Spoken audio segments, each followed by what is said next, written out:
Halo Sobat Mediva, dimanapun Sobat berada, bagaimana kabar kalian semua? Semoga dalam keadaan sehat lahir batin, dan semoga selalu dalam lindungan Allah Subhanahu wa Ta'ala. Amin amin ya robbal alamin. Tips ternak merpati kualitas maksimal, beberapa hal yang perlu diperhatikan. 1. Menyiapkan indukan sebelum ternak. Burung dikatakan dewasa dan siap untuk breeding pada saat usia sekitar 7 bulan.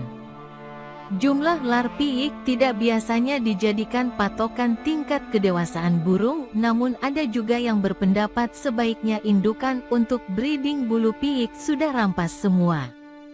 Dalam Australian Racing Pigeon Journal, edisi Januari tahun 2009, ada yang berpendapat bahwa kualitas anakan akan mulai menurun apabila kedua indukan sudah berusia lebih dari 4 tahun ke atas. Untuk itu, salah satu harus diganti dengan yang lebih muda. Penurunan kualitas anakan akan semakin cepat apabila digunakan sistem babuan, karena induk betina dipaksa bertelur lebih cepat dari siklus normalnya, sekitar 60 hari. Apabila ada lebih dari satu indukan yang akan diternak, sebaiknya ternak dilakukan secara bersamaan. Ini dimaksudkan untuk memudahkan perawatan dan efisiensi pemberikan pakan pada saat meloloh. Sebelum indukan dijodohkan harus diberi obat cacing terlebih dahulu. Ini sangat penting agar piik tidak tertular cacing. Pemberian obat cacing diulang pada saat telur akan menetas. Perlu diingat bahwa piikan yang cacingan kan mempengaruhi pertumbuhannya karena nutrisi akan dimakan oleh cacing. Apabila dalam kandang pernah ada burung yang terkena goham, sebaiknya indukan diberi antibiotik selama 3 hari dan dilanjutkan dengan pemberian vitamin suplemen. Namun apabila tidak ada kasus goham sebelumnya, maka tidak perlu diberi antibiotik. Bulu indukan perlu bebas dari kutu, baik yang jenis kecil, lice, maupun yang besar seperti kutu busuk, pigeon fleas. Kutu burung selain menghisap darah juga menyebabkan burung gelisah dan tidak dapat tidur dengan tenang karena digigit kutu. Selain itu, kutu juga menyebabkan pertumbuhan bulu piik menjadi tidak normal karena darah pada pangkal bulu sayap yang masih muda akan dihisap oleh kutu. Apabila ada tanda-tanda indukan berkutu, maka perlu diobati dulu agar tidak menular ke piik. Apabila akan menggunakan babuan, maka babuanlah yang perlu diberi obat. Masa bertelur induk asli dan induk babuan harus bersamaan. Kalaupun ada selisih, jangan sampai lebih dari 3 hari. 2. Menjodohkan indukan. Untuk menjodohkan indukan saya kira biasa saja, sama dengan menjodohkan burung yang untuk dimainkan. Induk betina dan jantan sebelum dijodohkan biasanya ditempatkan di 2 kandang yang terpisah dan diletakkan secara berdekatan. Ini dimaksudkan agar keduanya bias saling mengenal. Apabila yang jantan sudah terlihat berancah dan betina terlihat lenjeh, keduanya bias disatukan dalam kurungan yang lebih besar agar bias kawin. Namun apabila masih si jantan masih galak, agar dipisah lagi dalam kurungan yang berbeda. Setelah mau kawin, kedua indukan bias dimasukkan ke dalam pegupon pada malam hari agar dikawinkan lagi. Keesokan harinya burung dijemur dalam satu kandang yang cukup besar agar bisa kawin. Setelah matahari terik, agar dimasukkan lagi ke dalam gupon sambil diberi makan dan sore hari dikeluarkan lagi. Malam hari burung perlu dikawinkan lagi. Biasanya burung akan giring setelah 2-3 hari, namun ada juga yang lebih cepat atau lambat. Ini tergantung dari karakter pejantan. Setelah giring sekitar 5-7 hari, betina biasanya akan bertelur. Tentunya tergantung dari kesuburan betina. Tidak ada makanan khusus untuk burung yang sedang angrem. Namun apabila telur sudah diangremi 10 hari, indukan perlu diberi makan yang mengandung nutrisi tinggi seperti kacang hijau, kacang tanah, dan nile, makanan untuk perkutut. Suplemen, vitamin bisa saja diberikan untuk menjaga keseharan indukan yang akan meloloh. Grit perlu diberi setiap hari selama angrem dan meloloh untuk memenuhi kebutuhan mineral, termasuk kalsium. Dan menjaga kesehatan pencernaan. Grit yang baik terdiri dari campuran batu bata merah, arang, dan grit putih dengan komposisi 40:20:40. Untuk grit putih bisa didapatkan di pasar.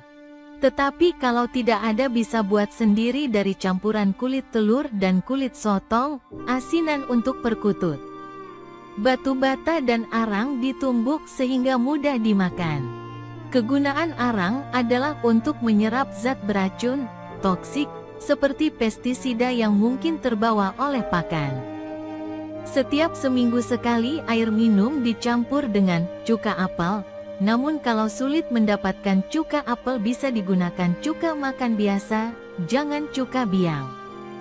Perbandingan air dengan cuka tergantung tingkat keasaman cuka. Yang penting jangan terlalu asam agar burung mau minum.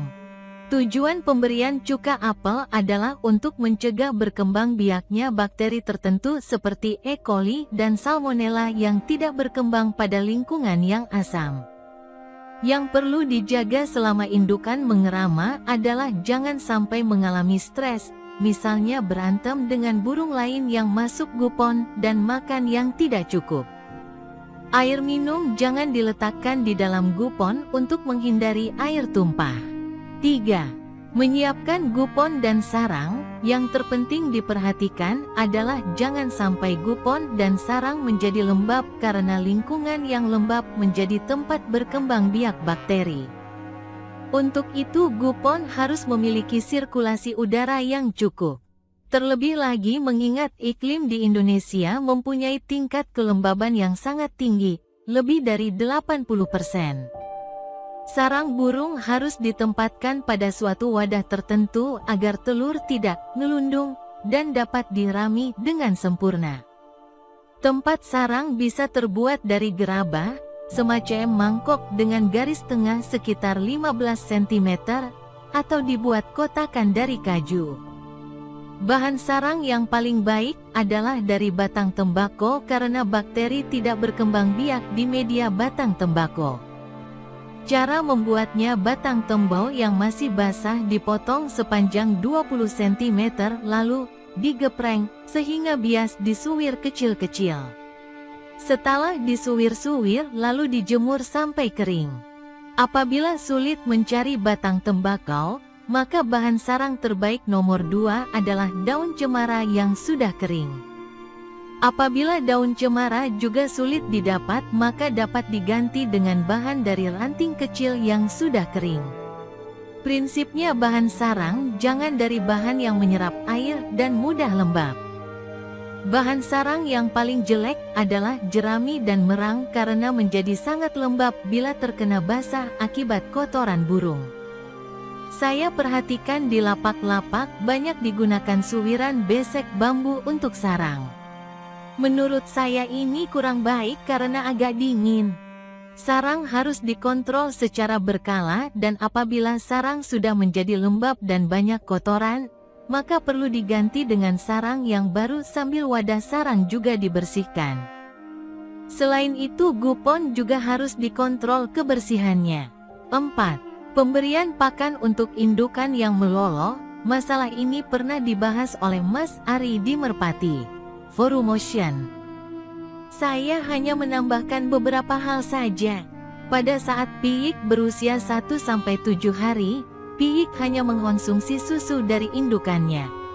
Untuk itu, indukan harus diberi makanan yang bergizi agar kualitas susunya baik.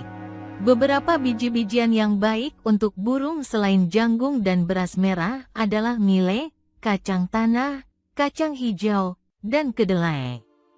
Khusus untuk kedelai, perlu disangrai, digongseng, roasted, untuk menetralisir tripsin, selaput pada kedelai, yang sulit dicerna dan dapat mengganggu pertumbuhan. Kedelai sangat bagus karena mengandung banyak protein. Porsi kedelai dalam pakan sekitar 10% saja. Untuk menambah protein bagus juga dikasih fur yang biasa disebut fur tulang atau fur babi, tolong dikoreksi kalau salah. Biji-bijian untuk pakan tentunya harus bersih. Selain bersih, sebaiknya biji-bijian diberi conditioning oil. Kegunaan conditioning oil ini adalah untuk membantu pencernaan dan menambah vitamin. Khususnya fat, lemak, ada berbagai jenis conditioning oil yang dijual, tapi menurut saya tidak perlu beli. Kita bias pakai olive oil, minyak zaitun. Kalau minyak zaitun sulit didapat bias pakai virgin coconut oil, kalau ini susah pakai saja minyak sawit yang biasa untuk masak. Cara pemakaiannya: 1 kg pakan dicampur dengan setengah sendok minyak dan diaduk sampai merata sehingga biji-bijian terlihat mengkilat, jangan sampai berminyak. Pemberian conditioning oil bisa seminggu 2 atau 3 kali saja. Akan lebih bagus kalau pakan yang sudah dikasih minyak ditaburi sedikit susu bubuk dan diaduk sampai merata. Susu akan menempel pada pakan yang sudah kena minyak. Setelah piik berusia 1 minggu, indukan mulai meloloh dengan biji-bijian. Komposisi pakan tetap sama. Hanya apabila jagung dalam ukuran besar sebaiknya cari yang sudah dipecah agar memudahkan piik mencerna dan menyerap nutrisi dari jagung. Millet, pakan perkutut, sangat baik untuk pertumbuhan bulu yang sehat. Fur juga tetap diberikan, jangan terlalu banyak, sebagai sumber protein agar piikan cepat besar. Selama masalah meloloh yang terpenting adalah makanan harus cukup tersedia agar indukan tidak keluyuran mencari makanan dari luar yang mungkin tidak higienis dan piikan juga cukup mendapat asupan. Air minum harus selalu tersedia dan juga harus bersih. Banyak bibit penyakit berasal dari air yang tidak bersih. Grit dalam ukuran yang kecil juga perlu disediakan untuk memenuhi kebutuhan piik terhadap mineral, khususnya kalsium, yang penting untuk pertumbuhan tulangnya. Saat masa meloloh ini harus selalu dimonitor perkembangan piik, apakah keduanya tumbuh merata, kesehatan piik, dan yang paling penting adalah memperhatikan kebersihan kandang. Pada saat meloloh kandang menjadi cepat kotor dan ini harus dibersihkan, termasuk mengganti sarang kalau lembab dan banyak kotoran. Pada saat piik berusia 2 minggu kebutuhan makan sangat meningkat, dan kadang-kadang indukan mulai kewalahan memenuhi kebutuhan makan piik yang selalu lapar. Terlebih lagi kalau indukan malas meloloh. Di sini pengawasan sangat penting untuk mengetahui apakah piik mendapat cukup makan. Setiap malam perlu dikontrol tembolok piik, apakah cukup terisi atau tidak. Kalau telih terlihat agak kosong, perlu dibantu dengan spet makanan tambahan.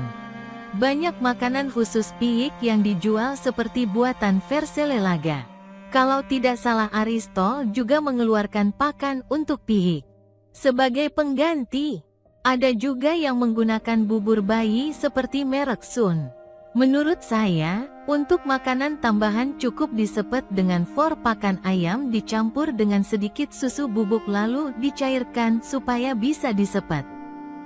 Kalau mungkin, bisa juga dikasih kuning telur rebus, jangan yang mentah. Piik biasanya akan disapih pada usia sekitar 25-30 hari. Mohon dikoreksi kalau keliru. Terkadang pertumbuhan piik tidak sama, satu besar dan satu kecil. Jika ini terjadi maka piikan yang kecil perlu mendapat perhatian tambahan makanan melalui spet. Ada juga peternak hanya meneteskan telurnya satu saja dalam satu pasang indukan dan telur yang satunya diteteskan di indukan yang lain. Tujuannya agar pertumbuhan piik lebih cepat. Kalau akan memakai sistem ini maka perlu disiapkan babuan yang akan meloloh. Selama indukan meloloh jangan diberi antibiotik. Tujuannya agar piik juga dibiasakan hidup dengan bakteri untuk membangun sistem kekebalan tubuhnya. Kalau ada indukan yang sakit, harus segera dipisah agar tidak menulari. 5. Pemeliharaan piik setelah disapih. Terkadang ada ternak yang memisahkan piik dari indukan sebelum disapih secara alamiah.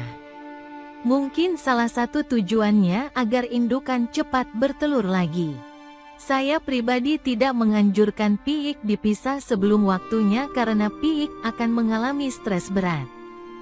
Pada saat piik disapih, ia akan mengalami stres karena kehilangan perlindungan dari induknya dan harus mencari makan sendiri. Apabila piik dipaksa dipisah dari induknya, maka tingkat stres akan semakin tinggi. Piik yang mengalami stres membawa resiko bakteri dalam tubuhnya akan berkembang secara cepat dan karenanya kemungkinan sakit menjadi tinggi. Stres yang terlalu tinggi juga akan berdampak negatif terhadap perkembangan mentalnya, misalnya setelah dewasa menjadi burung yang penakut, termasuk takut berkompetisi dengan lawan kalau diadu. Setelah piik betul-betul mandiri, bisa makan sendiri, sebaiknya ditempatkan dalam satu kandang yang agak besar terpisah dari burung dewasa.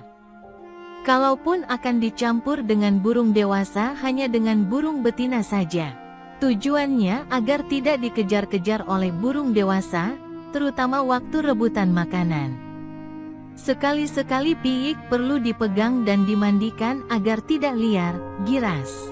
Kandang piik juga perlu mendapat sinar matahari yang cukup. Kalau tidak memungkinkan, membuat kandang khusus piik yang penting dijemur setiap pagi.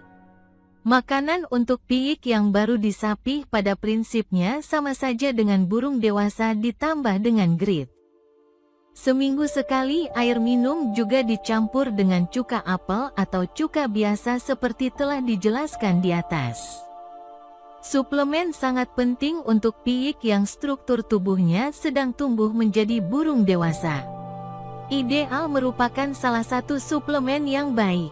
Waktu saya punya piik, untuk suplemen saya beri Centrum setengah kaplet seminggu 2 kali.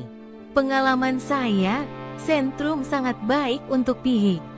Pada prinsipnya selama dalam proses menjadi dewasa, piik harus merasa nyaman dengan makanan yang cukup dan bergizi. Semoga bermanfaat dan salam merpati lovers.